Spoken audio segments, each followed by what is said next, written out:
Dia mencintai orang yang sama lintas kehidupan. Itu luar biasa sih. Itu kebanyakan kenapa sampai bercerai? Beda visi. Lu kok saiki lagi ngomong beda visi? Itu kan aneh gitu ya. Ya, banyak faktor. Intinya begini, kalau kita mencari pasangan yang 100% putih, gak bakal ada. Karena kita adalah roh yang terjebak di tubuh yang banyak potensi untuk melakukan yang hitam.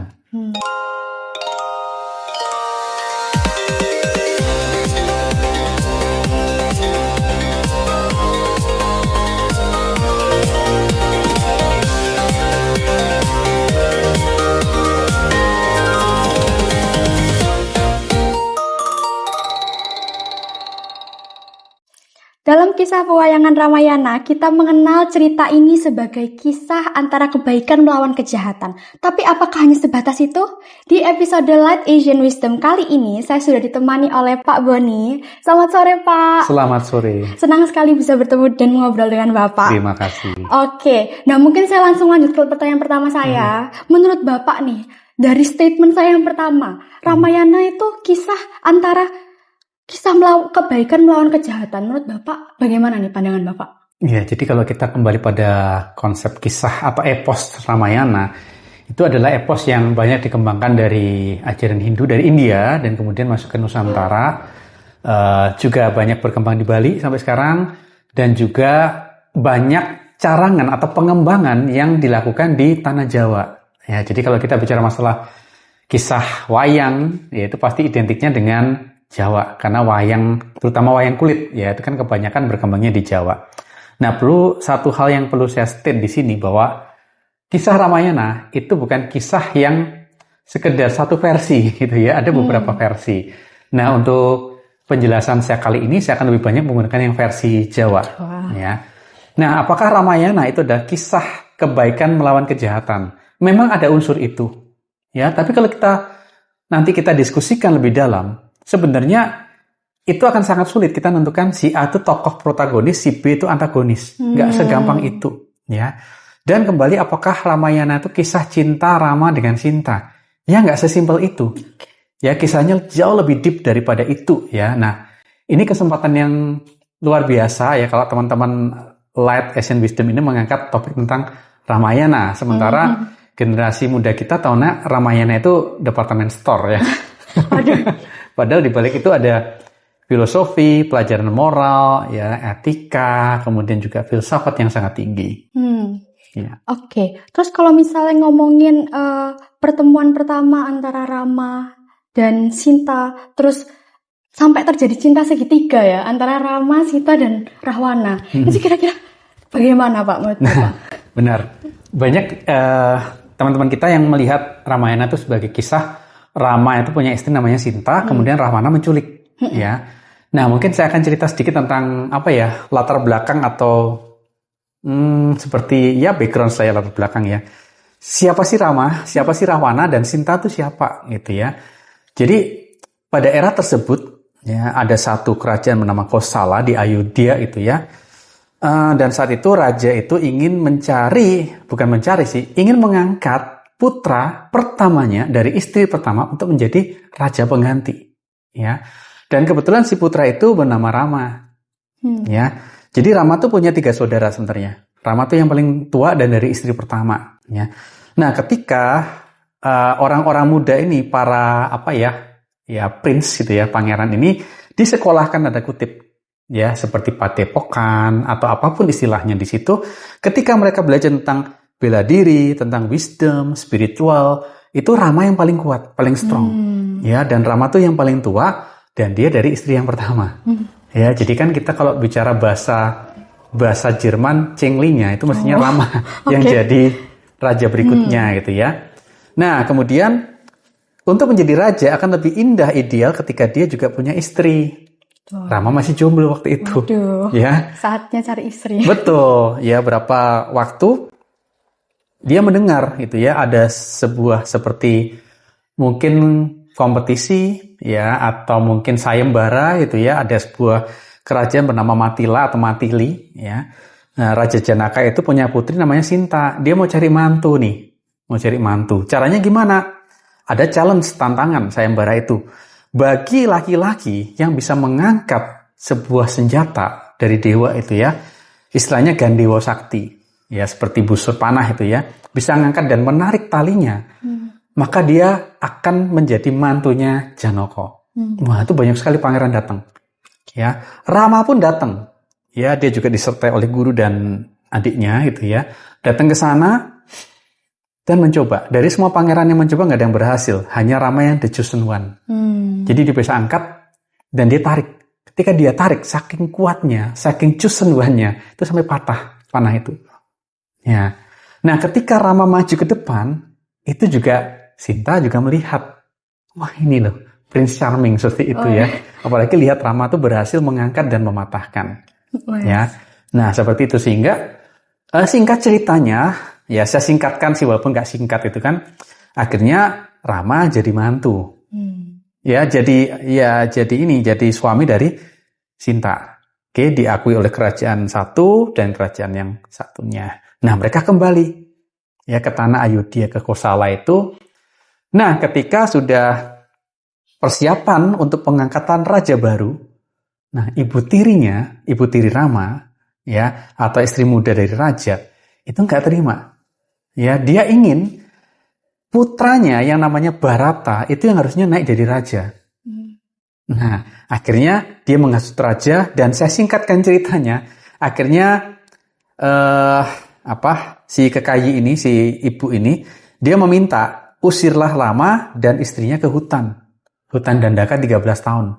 Yaitu kayak ya dibunuh pelan-pelan gitu ya. Karena hutan itu angker, versi Jawanya begitu. Jadi banyak kekuatan goib dan seterusnya itu ya, diusir ke sana. Tapi menariknya raja setuju, Rama juga setuju, Sinta juga setuju. Nah, ini unik sih. Nanti kapan-kapan saya akan cerita kenapa mereka setuju gitu ya. Oke, akhirnya diusir ke hutan. Nah, itu kejadiannya mereka masuk ke hutan namanya Dandaka, ya. Setelah beberapa waktu mereka tinggal di sana, bikin rumah kecil dan seterusnya. Dan perjalanan Rama ini juga ditemani oleh adiknya yang namanya Laksmana. Ya, jadi walaupun gimana-gimana adiknya Rama tuh hebat-hebat. Nanti kita kapan juga cerita itu ya. Jadi Laksmana menemani kakaknya. Dia ninggalkan semuanya dan ikut kakaknya. Nah, ketika di hutan, ya, itu terjadi juga tragedi gitu ya. Akhirnya Sinta itu diculik oleh Rahwana. Ya. Nah, itu siapa Rama? Ya, sekarang kedua, siapa Rahwana? Jadi Rahwana untuk menurut versi Jawa ya, Carangan itu, Rahwana itu adalah seorang putra dari sebuah cinta terlarang. Nanti kapan-kapan juga ceritanya panjang gitu ya. Dewi Sukesi dan seterusnya, ada Donorejo ya. Jadi Rahwana itu bukan anak yang yang diharapkan sih. Ya, dari cinta terlarang dan lahirnya 3. Rahwana, adiknya ada Serpakenaka, ada Kumbakarna. Ya, Kumbakarna itu yang giant, yang besar sekali. Nah, kenapa Rahwana itu betul-betul cinta mati sampai culik si Sinta? Ya kan? Jadi Rahwana ini menurut Carangan Jawa pun ada satu versi yang saya baca itu sangat menarik. Jadi Rahwana itu sebenarnya sudah mencintai Sinta sejak wujud Sinta di kehidupan sebelumnya. Widyawati. Ya, Dewi Widyawati tapi ditolak. Tapi ketika masuk ke kehidupan berikutnya dalam wujud Sinta, Rahwana pun masih kejar. Ya, jadi kalau kita bilang apakah dia itu ngasal suka sama orang? Ya enggak juga sih. Dia mencintai orang yang sama lintas kehidupan. Itu luar biasa sih. Ya, itu ceritanya. Wah, menarik banget ya. Kisahnya kita dikasih background langsung dari Pak Boni. Oke, nah kalau misalnya nih Pak, kita tarik ke zaman sekarang nih. Menurut Bapak ini cowok yang kayak gimana sih, baik Rama maupun Rahwana? Dan siapa sih yang punya loyalitas lebih tinggi kepada pasangannya atau dalam kasus ini Sinta? Ya, karena dua-duanya mencintai Sinta gitu ya. Walaupun Sinta itu menjadi secara formal ya, secara sakral dan seterusnya itu Rama dengan Sinta ya. Mungkin sebelum ke sana saya cerita dulu sih gimana proses penculikan. Nanti sehingga kita lihat bagaimana perlakuan Rahwana kepada Sinta. Jadi mana yang lebih cinta gitu ya kepada Sinta. Nah, ketika mereka di hutan kembali Rama, Sinta dan adiknya Laksmana di situ. Nah, suatu ketika Sinta itu duduk bersama Rama ya di sore hari yang yang sejuk itu ya. Ya saya bayangin mungkin di bukan pinggir sungai, pinggir pantai tapi pinggir sungai gitu ya. Jadi Sinta tuh melihat ada seekor kijang atau rusa itu lompat-lompat. Dan rusa itu bulunya kuning keemasan. Namanya perempuan itu ya. Zaman dulu kan kalau bikin kostum dari hewan ya. Namanya perempuan, lihat outfit yang kayaknya keren, dia bilang sama sama suaminya, "Ya suamiku, ya aku ingin baju atau kostum atau cape atau apapun namanya dari rusa itu, tangkaplah rusa itu." Ya. Terus Rama bilang, "Oke, aku akan kejar rusa itu." Ya, jadi Rama itu laki-laki yang istrinya minta tolong apapun dia lakukan. Nggak ada saksik-saksik gitu ya. Minta sekarang dilakukan. Itu Rama. Ya, dan sejak menikah pun Rama memperlakukan Sinta seperti itu. Seperti ratunya malah. Ya, itu kisahnya. Nah, Rama berangkat gitu ya. Sebelum dia berangkat, dia pesan sama Sinta, "Tolong istriku, kamu jangan kemana-mana. Hutan ini bahaya." Dia juga pesan pada Laksmana adiknya. "Dek, tolong jaga Sinta. Pokoknya jangan sampai terjadi apapun sampai aku balik." "Oke, siap, aku akan jaga." Nah, Ramanya kejar si rusa itu. Sampai jauh berjam-jam nggak beres, Rama nggak balik-balik. Padahal Rama itu kalau ngadepin musuh, bahkan ngadepin raksasa itu gampang banget sih. Karena dia kan secara ahli bela diri, kemampuan pakai senjatanya sangat bagus sekali ya. Ini ngejar rusa kecil itu nggak beres-beres. Nah, namanya Sinta, dia khawatir. Ya, suamiku gimana sih? Ada apa tuh? Ini kan rusa, kok nggak balik-balik? Terus dia, si Sinta bilang sama adiknya, "Ya, Dik, tolong dong kejar kakakmu. Ya, tolong cek dan bantu dia. Ada apa? Saya khawatir." Nah, namanya adik yang setia, Laksmana nggak mau. "Aku udah janji sama kakak untuk jaga Kak Sinta. Jangan sampai ada apa-apa." Yes, itu ada perseteruan, ya. Ada banyak hal, ya. Akhirnya titik tertentu Laksmana, "Ya udah deh, aku akan berangkat." Ya, Sinta ngomong macam-macam untuk memframing adiknya untuk berangkat itu ya. Nah, tapi sebelum berangkat, Laksmana membuat seperti batas di rumah kecil yang dibangun di hutan itu. Pembatas ya, mungkin kalau kita nonton film Naruto tuh kayak cakra gitu loh. Dibuatlah begitu. Dan dia bilang sama Sinta, "Tolong jangan keluar dari batas ini." Ya, dan saya pastikan tidak ada makhluk yang bisa masuk ke area dalam. "Oke, siap, Dik. Aku akan ada di sini." Nah, Laksmana berangkat. Sama, lama nggak balik-balik. Kan aneh nih, dua orang hebat kejar rusa nggak beres-beres ya. Nah, di momen tersebut, momen kosong gitu ya, ada kekosongan di Sinta, tiba-tiba ada pertapa tua datang. Pertapa.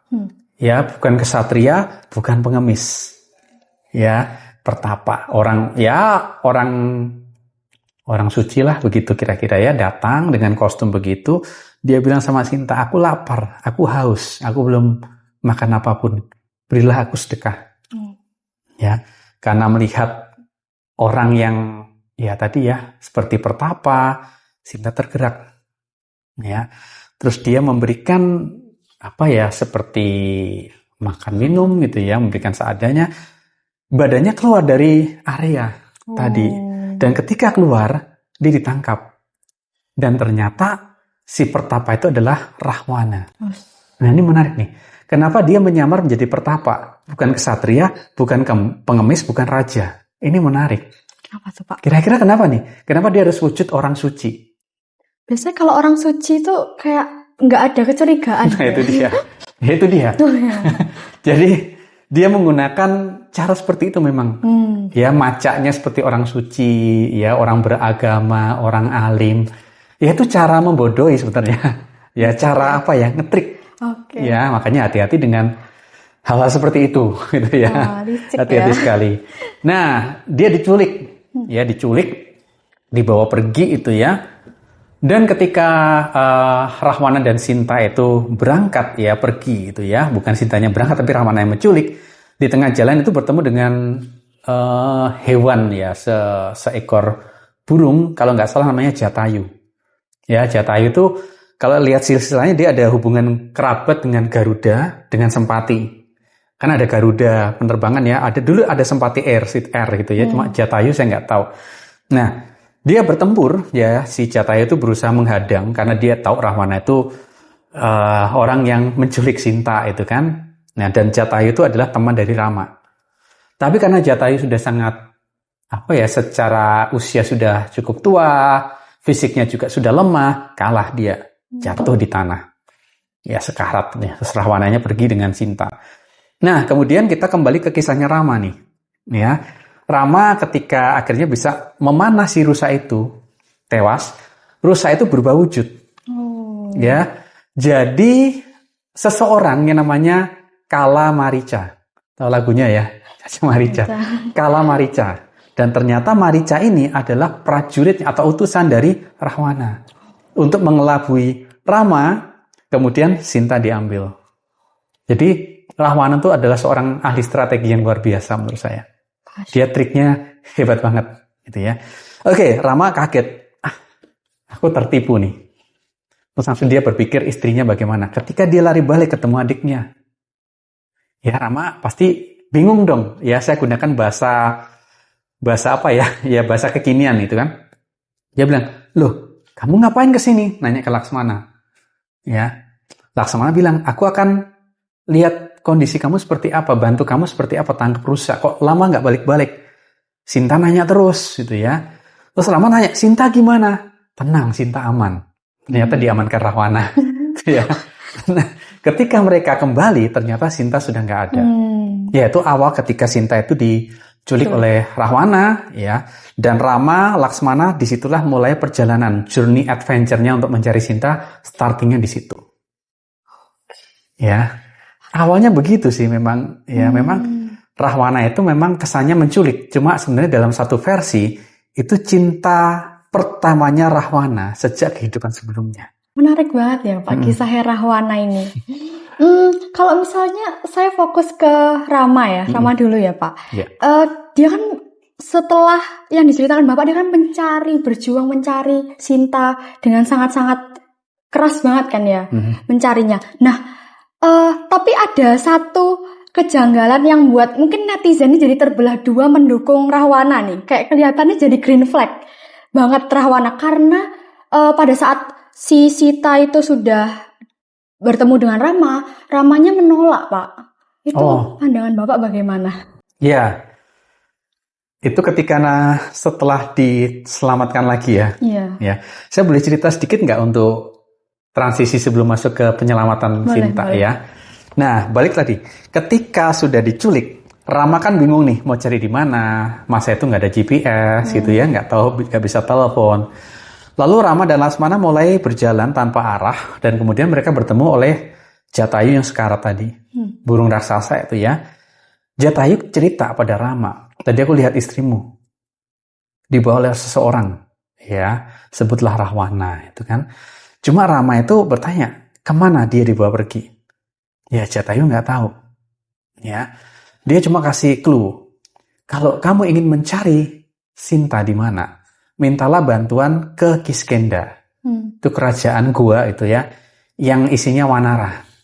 Nah itu aksi hati ya, itu Kiskenda itu kan.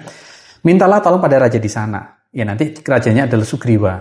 Ya, oke. Rama dan Laksmana mencari Sinta dengan perjalanan menuju ke Kiskenda. Ya itu panjang sih, nggak cuma berapa jam ya. Itu lama sekali. Ya. Nah, ketika mereka sampai ke Kiskenda, saya singkatkan ceritanya juga karena panjang untuk masuk ke sana. Mereka ketemu dengan Sugriwa, raja di sana, dan Sugriwa intinya akhirnya bersedia membantu Rama.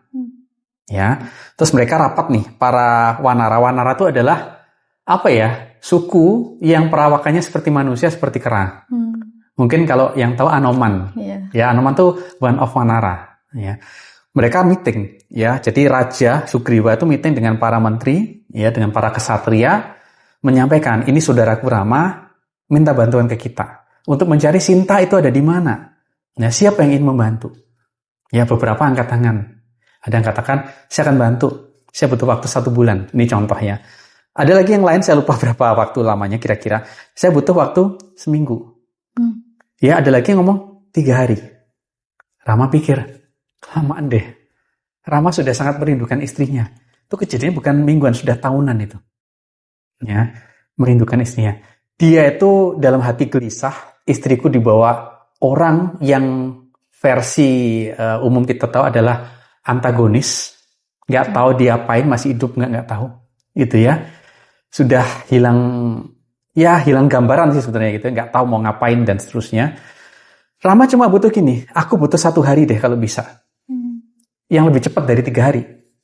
Nah, di perdebatan atau ya dalam diskusi itu akhirnya muncul satu karakter, dia muncul, ya, dan dia mengatakan, izinkan aku membantu dan aku butuh 1 malam saja. Dia mengatakan namaku Hanoman. Ya, Raja Sugriwa juga kaget. Loh, konsopo itu ya? Anda tuh siapa? Wanara yang bulunya putih. Kita semua di sini coklat, hitam dan seterusnya. Cuma Hanoman ini beda. Ya, Hanoman cerita. Saya adalah keponakan dari raja. Kaget. Kok bisa? Dia cerita silsilah. Ini juga panjang, mungkin bisa bikin konten lain gitu ya. Jadi Hanoman tuh akhirnya memberikan tawaran 1 malam dan Rama tuh setuju. Itu nggak langsung setuju karena ada konflik, ada pertengkaran, ada macam-macam ya. Dan Hanoman akhirnya dia berangkat ya, dan dia menemukan kerajaan atau lokasi di mana Sinta itu ditawan. Namanya Alengka. Ya.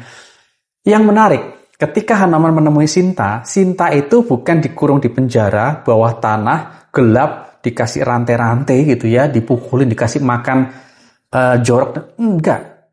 Sinta itu ditaruh di sebuah, kita ngomongnya villa sekarang gitu ya, sebuah tempat yang sangat elit ya, dan dijaga oleh penjaga-penjaga yang luar biasa. Bahkan semut pun jangan nyentuh Sinta.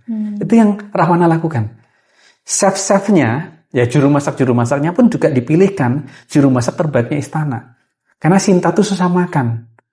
Dia nggak mau makan. Akhirnya diberikan layanan yang hospitality-nya tuh unreasonable gitu ya, luar biasa banget. Penjagaannya super baik, ya super ketat ya.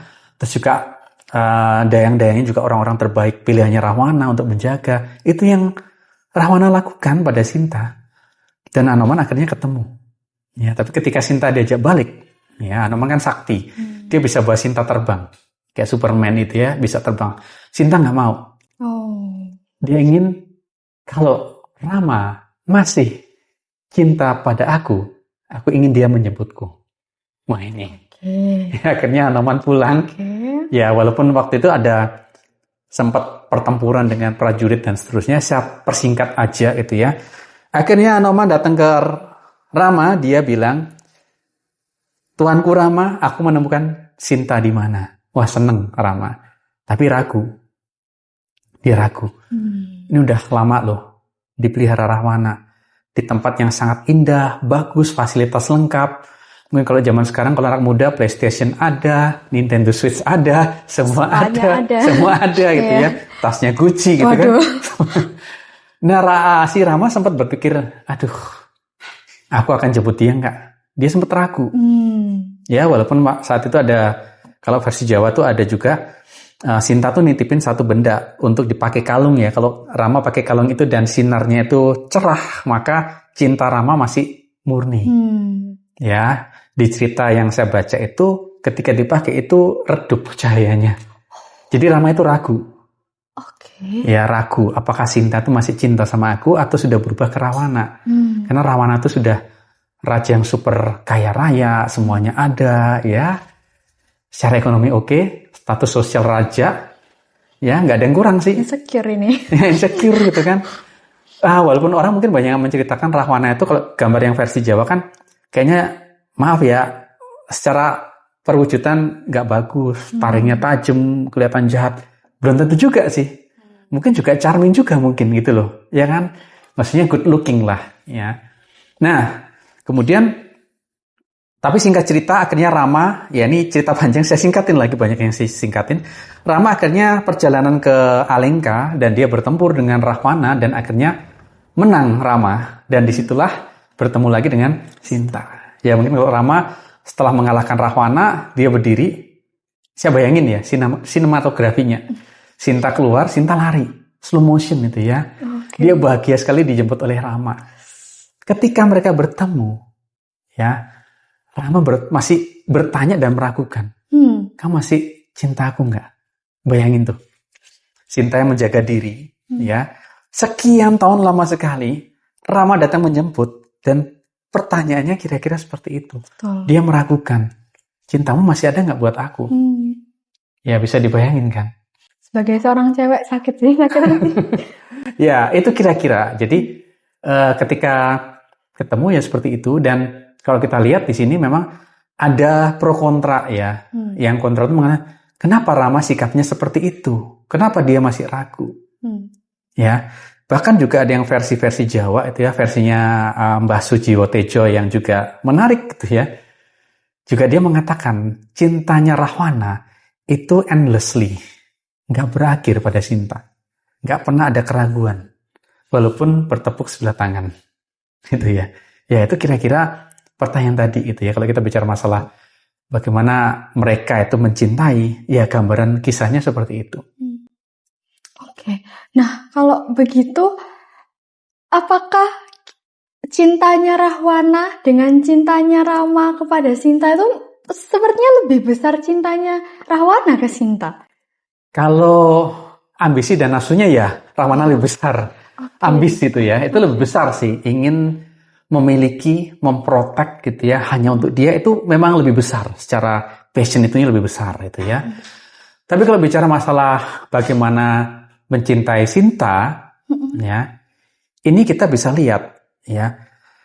Kalau menurut pandangan saya, kita nggak bisa menutup mata bahwa, oke, Rama 100% cinta, Rahwana enggak, ya nggak bisa juga. Ya, Rama menjaga Sinta, mati-matian cinta juga sama Sinta, tapi at the end dia sempat ragu. Nah, apakah dia nggak cinta? Bukan. Ya, kenapa dia ragu? Ya, karena pikirannya tuh bermanuver kemana-mana. Ya. Dia tahu Rahwana tuh orangnya begini, ya. Dia, Anama juga cerita, perlakuan Rahwana terhadap Sinta juga spesial, super spesial. Itu yang membuat keraguan, manuver pikirannya kemana-mana. Ya, jadi kita belajar sih, pikiran itu harus kita jaga. Itu penting sekali. Ya, kalau kita pernah bahas atau mungkin kita banyak belajar di sosial media, mindfulness apa itu penting sekali sih. Ya karena emosionalnya Rama itu sangat bergejolak. Ya apakah dia salah? Ya enggak juga. Ya itu mungkin refleks atau manifest yang cukup normal gitu ya. Belasan tahun dijaga oleh fasilitas yang sangat mewah dan megah. Itu menjadi ragu buat Rama. Ya.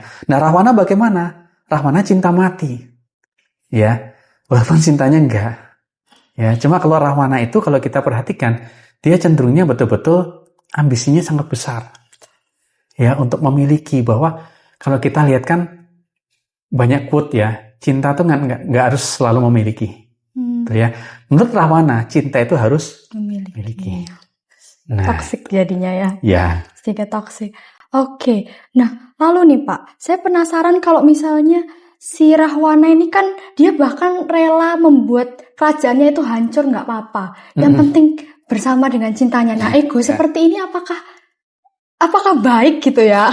Seharusnya tidak. Menurut Bapak, pandangan Bapak gimana tentang ini? Iya.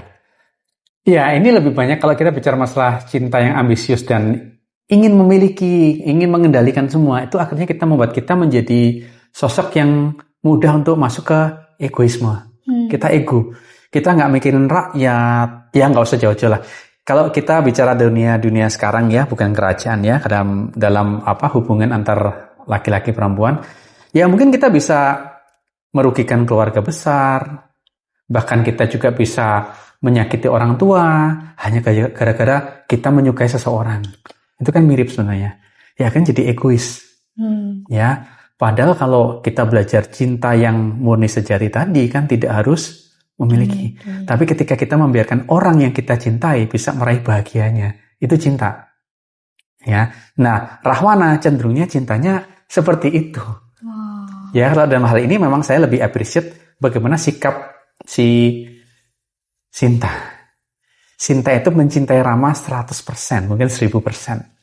Bahkan sampai dia itu rela untuk masuk ke prosesi Agni, pembakaran diri, untuk menunjukkan dia itu masih cinta sama suaminya. Jadi dari 3 tokoh ini, saya belajar banyak cinta itu justru dari Sinta.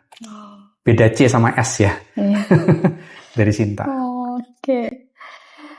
Tapi kalau misalnya kayak gitu, misalnya kita ada di posisi Sinta nih di kehidupan sekarang, rasanya bimbang banget Kak Pak ada di posisi itu. Oke. Nah, terakhir nih Pak, sebagai penutup, kalau misalnya kita tarik ke diri kita sendiri, gimana caranya kita itu punya api yang api semangat kayak Rahwana, kita ambil positifnya dari Rahwana, tapi juga kita punya rem prinsip layaknya Rama. Mungkin Bapak ada pesan. Oke, kita akan coba lihat ya. Dalam kisah Rama dan Rahwana, ya, itu sebenarnya yang jahat dan baik itu siapa sih? Itu kan jadi pertanyaan ya, walaupun mungkin kalau kita lihat dari pelajaran bahasa Jawa ya, di sekitar kita tuh kebanyakan Rama baik, Rahwana yang nggak baik, kan begitu ya. Nah, sejatinya ketika kita bicara epos atau epik Ramayana, itu sebenarnya kita tidak bisa terjebak hanya pada 1-2 sosok. Tapi setiap sosok dalam kisah Ramayana itu memberikan pesan buat kita. Pesan yang baik. Jadi Rahwana itu punya pesan baik, Rama punya pesan baik, Sinta punya pesan baik. Bahkan Kalamarica tadi yang rusak itu juga punya pesan yang baik tentang loyalitas. Dia rela mati untuk rajanya. Ya itu simple ya. Jadi setiap tokoh itu punya pelajaran ya. Dan untuk memahami kehidupan semesta dunia, kita layak belajar dari setiap tokoh yang ada di epos Ramayana. Nah, artinya apa? Menurut saya setiap tokoh itu pasti punya sisi yang putih, juga pasti ada sisi hitam. Ya, walaupun mungkin ada tokoh yang putihnya banyak, hitamnya kecil. Ada tokoh yang hitamnya besar, putihnya kecil. Ya, bahkan Rama, Sinta, Rahwana masing-masing punya hitam dan putih. Ya, nah kalau kita bicara masalah dalam membangun hubungan, ya contoh nih, banyak sih pernikahan ya dunia artis lah mungkin nih, dunia mereka itu ya. Kalau saya baca atau nonton berita itu kebanyakan kenapa sampai bercerai. Beda visi, lu kok saiki lagi ngomong beda visi, itu kan aneh gitu ya. Ya banyak faktor, intinya begini, kalau kita mencari pasangan yang 100% putih, gak bakal ada. Karena kita adalah roh yang terjebak di tubuh yang banyak potensi untuk melakukan yang hitam. Ya, sama gitu ya, kalau kita lihat ada orang yang jahat, apakah dia 100% jahat? Enggak, pasti ada sisi putihnya. Ya contoh lah kalau ada orang pencopet, ya perampok, dia harus nyolong, dia harus nyuri. Karena anaknya belum makan. 2 hari belum makan. Masih mungkin 1 tahun. Ya, salah nggak itu? Ya mungkin ada hitam, tapi ada putih. Dia ingin menjaga kehidupan anaknya. Itu kan sesuatu yang baik ya. Dalam hal membangun relasi, hubungan, cinta, dan seterusnya. Ketika kita memandang keluarga kita, mungkin pasangan kita, ya kita nggak boleh juga pakai menggunakan perspektif yang betul-betul putih dan hitam. Karena semuanya pasti akan ada itu. Ya, ada yang ngomong no black, no balance. Dulu ada iklan seperti itu gitu ya. Artinya tanpa hitam, ya kita nggak tahu yang putih. Tanpa ada putih, kita nggak tahu yang hitam. Ya. Nah, ketika kita belajar ilmu yang mungkin dianggap orang tuh ilmu yang putih, kita bisa menilai, oh, yang ini namanya hitam. Yang putih kayak gini loh. Ya, dan sebaliknya. Ya, jadi dalam hidup itu kita nggak akan pernah menjumpai pasangan, partner, kerja, apapun itu, atau atasan kita sekarang, teman-teman yang lagi di kantor itu ya, atasanku ini toksik, apa itu ya, nggak mungkin lah, pasti dalam hitam ada putih, ada hitam, dalam putih ada hitam, tergantung kita tuh mau fokus lihat yang mana, kita apresiasi yang mana. Ya mungkin dengan orang tua sama ya, orang tua kita tuh nggak 100% putih, pasti ada hitamnya, cuma kita mau fokus yang hitam atau fokus yang putih, kita mensyukuri yang putih atau kita mencaci maki yang hitam. Ya, nah itu cara kita merespon tentang kehidupan. Bahkan diri kita juga sama, ada hitam putih, orang lain pun juga ada hitam, ada putih. Tinggal bagaimana kita menerima dan kita fokusnya pada aspek yang mana. Ya. Wah, menarik sekali nih pembahasan kita pada hari ini. Kita bisa tahu kalau misalnya kita tuh nggak bisa sepenuhnya itu hitam maupun putih. Setiap manusia itu punya 2 sisi yang berbeda. Tinggal kita sebagai manusia memilih kita mau sisi yang mana. Terima kasih banyak Pak Boni untuk pembicaraannya hari ini. Menarik sekali. Dan teman-teman, kalau misalnya kalian suka sama video kali ini, jangan lupa untuk tinggalkan like, comment, dan juga subscribe. See you on the next episode. Bye-bye.